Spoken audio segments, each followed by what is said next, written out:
The Blundergat is returning for DLC 2 Paradox Junction in Black Ops 7 Zombies. Treyarch just posted a new teaser on Twitter saying let them all be torn asunder, with an image on the street of Nuketown with one of the drawings from the children of the Blundergat. So previously it was leaked the Blundergat would be returning, and this will most likely have a new upgrade for it as well, which is why 2 wonder weapons were found in the files of the game. Let me know what you think of this. What do you think of a returning wonder weapon? One that we've had return twice now. I know people didn't like it at all inside of Black Ops 6, so I'm hoping this is just a one-off with this map, but it has been quite a while since we've had the Blundergat, so I'm not 100% against it, and like I say, it'll probably have a new upgrade different to the Acid Gat and the Magma Gat, which is a weapon inspired by the Blunderbuss, a Civil War weapon, mind you, much like the Warden's history. Treyarch has also posted tune in tomorrow for a taste, so we are finally going to be seeing the full intro cutscene, and we've gotten a new image of the Warden's throne room, and you can see that there seems to be someone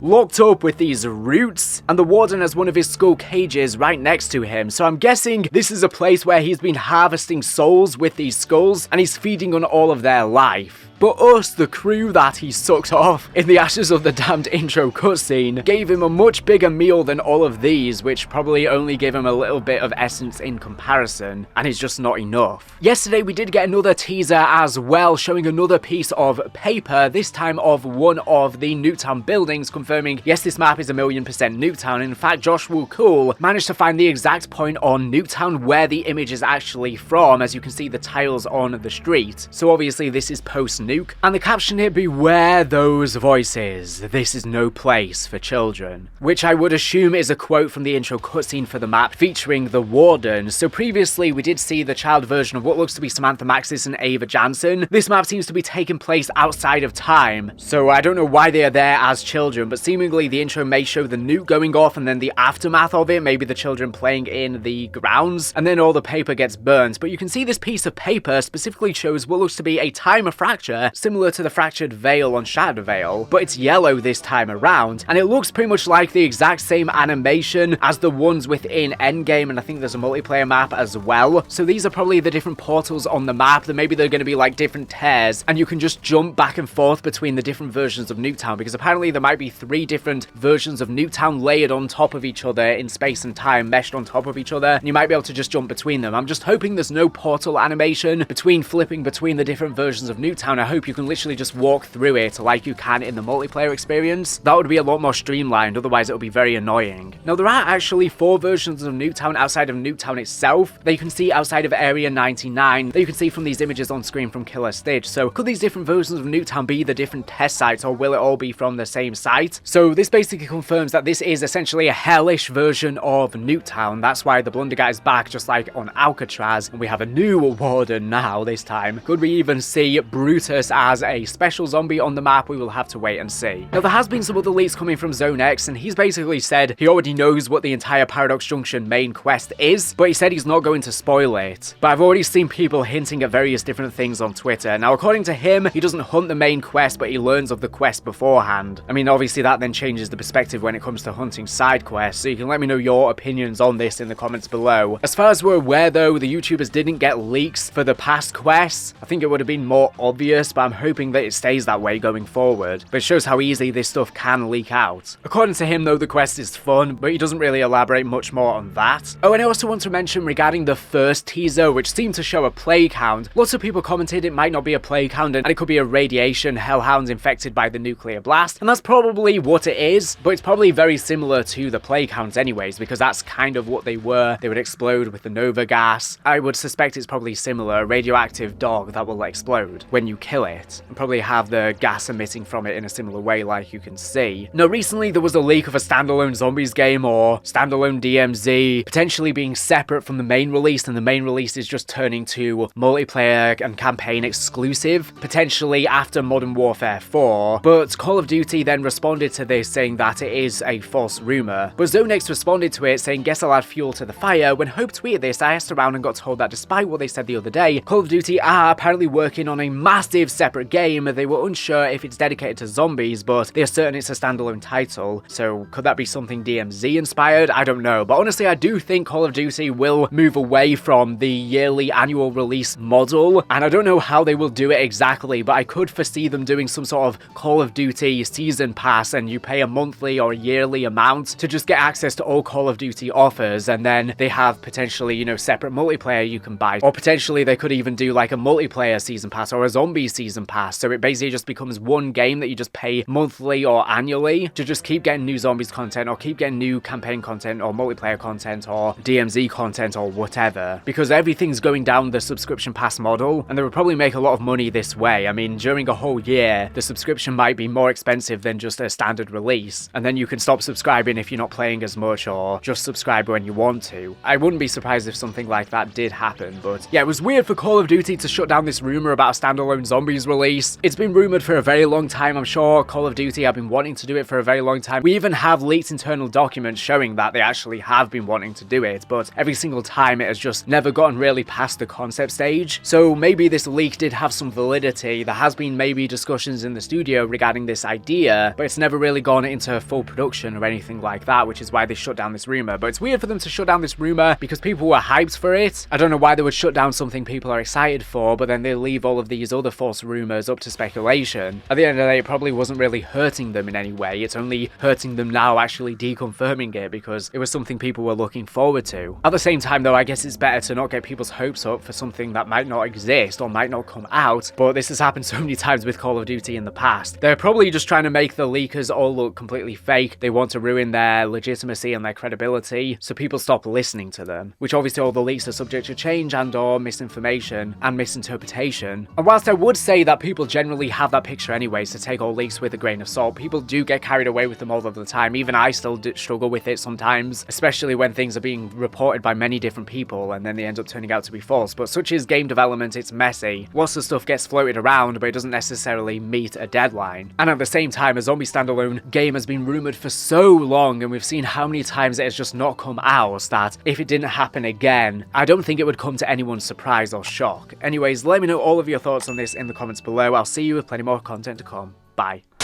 To conclude this video, I want to shout out the fact that I finally decided to make a Patreon and Cameo account, both of which will be linked below if you want to help support the channel. On Patreon, you can sign up for the lowest tier of just $1.50 a month to get exclusive access for my Discord, where we can discuss zombies lore, trivia, or whatever you desire. A place where you lot, my community, can better connect. Your names will also appear at the end of videos thanking you. For $5.50 a month, you get all of that, and I will be doing exclusive monthly Q&As. And for $16.50 a month, you again get all of that, and I will be doing exclusive lore videos, such as unpacking niche parts of the Treyarch documents I've been breaking down on my channel that don't as much suit a main channel video. For the highest tier, only for those with the ability to and who really want to help out the channel, you get special bonuses I've yet to determine and verbal shoutouts at the end of every video. Over on Cameo, I can do funny videos reading lines from zombies, memes like "How do we tell him?", birthday wishes for friends or family, or whatever else you desire, practically anything. Of course, none of this is necessary, just watching and enjoying the videos helps me immensely and I greatly appreciate it. However, I think it's about time I start setting up additional revenue streams because Zombies' popularity is tumultuous and always goes through ups and downs. As I'm sure you've lately seen on the channel, viewership is down a lot. We go through big highs when new games release, but then during these drought periods, I need more income stability so I don't have to worry as much about it and I can focus more on improving the quality of the content. My highest quality videos are not always the ones that best please YouTube algorithms, so instead, this way I can produce my best work knowing I don't have to think as much about how well the content's going to perform. So if you'd like to support me on Patreon for exclusive content or would like a simple Cameo message, you can do so to further support me via the links below, but only if you can afford it and you actually want to help me. Don't feel like like you are forced to, don't worry, I'll survive. It would just help relieve some of the pressure during inconsistent periods on the channel, so I don't have to solely rely on AdSense revenue, and still maintain the sheer quantity and quality of content that I put out. Obviously, I pump out literally a boatload of content, and some of these are absolutely crazy projects over hour-long videos, so it's a lot on my plate, especially when these videos don't perform particularly well. And I've not been doing many sponsorships lately to help supplement revenue either, so it would greatly help. Thank you for any generous person once again who does kindly support the channel. It means the absolute world and will really help keep this boat afloat.